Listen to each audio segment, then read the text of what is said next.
So a few weeks ago I wanted to bake some cookies, but I was out of butter. So I grabbed a bunch of stuff in my cupboards and came up with something quite tasty. After a few tests I was able to replicate the taste and texture, and in this video I'll show you how to make them. Now in the bottom of a large bowl, let's add 2 grams of salt, followed by 3 grams of baking powder, 7 grams of ground cinnamon, 50 grams of polenta or cornmeal, 60 grams of white granulated sugar, and 60 grams of muscovado or brown sugar.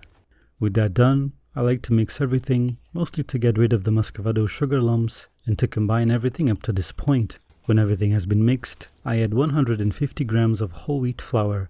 I used whole wheat flour because when I made this for the first time, I had just a little bit of it left and I wanted to use it up because the mostly empty package was bothering me. After mixing everything again, I added 50 grams of oil. You can use the oil of your choosing here. I then started to mix it up with a wooden spoon, just to realize that the hands do a better and quicker job at it. You need to mix it until all the dry has taken on the appearance of wet sand. The next ingredient is strong unsweetened coffee, because originally I had some cold leftover coffee that was laying around in my cup. Don't worry, I didn't actually feed the original batch to anyone.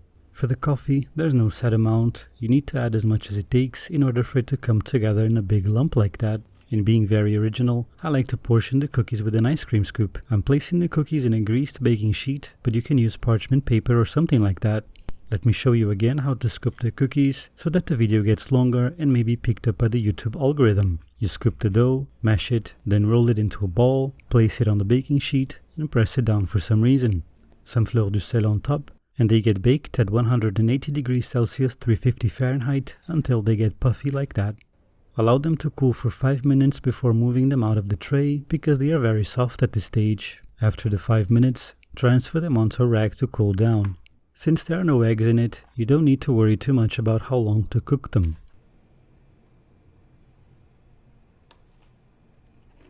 For something vegan, it's actually not horrible, and by the way, that's my greatest compliment to anything vegan.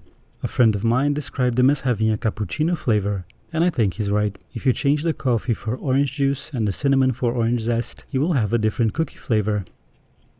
Come to think of it, I did grease this batch's tray with butter. Maybe that's why they were good. But anyway, that's all for now. Thanks for watching. We'll see each other in the next video. Bye.